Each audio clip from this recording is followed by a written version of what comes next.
Good morning. Today is June the 19th, 2012. This is Jason Scott with the latest on the tropics in the Western Caribbean and the Gulf of Mexico.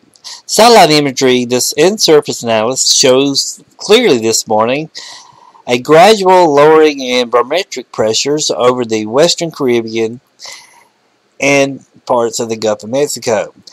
The broad system is producing heavy thunderstorm activity over the Cayman Islands this morning and is expected to gradually push across the northwestern Caribbean today and Wednesday, and then into the Gulf of Campeche, or the Bay of Campeche, and western Gulf of Mexico sometimes on Thursday. Once we get into Thursday and Friday, we really have to pay attention of this tropical development in the western Gulf of Mexico.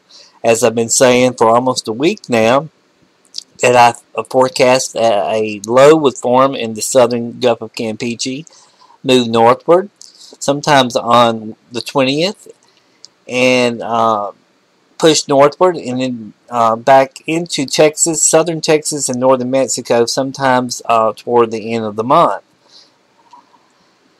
Detailed analysis shows that a broad trough of low pressure over the Cayman Islands and southwestward to the north coast of the Honduras area, there has been an increase in vorticity in the amount of spin in the atmosphere across western Caribbean over the past 12 to 24 hours.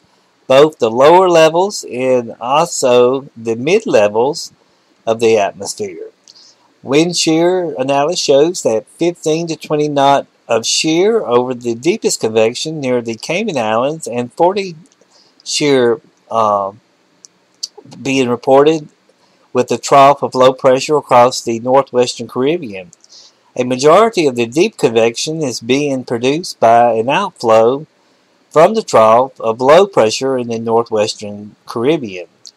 This upper level trough is expected to lift out over the next day or two and leave it favorable for the environment for tropical development over the northwest Caribbean and the Gulf of Mexico.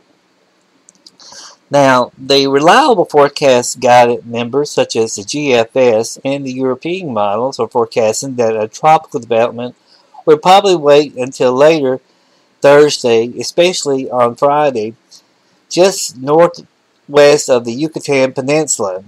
The potential track of this system could put it into the northeastern part of Mexico or deep south Texas sometimes on Monday.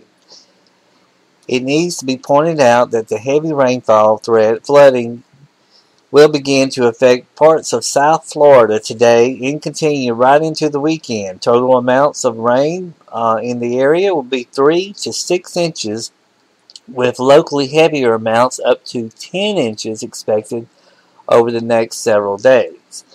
That's the latest on the tropics right here on CycloneWarningCenter.com.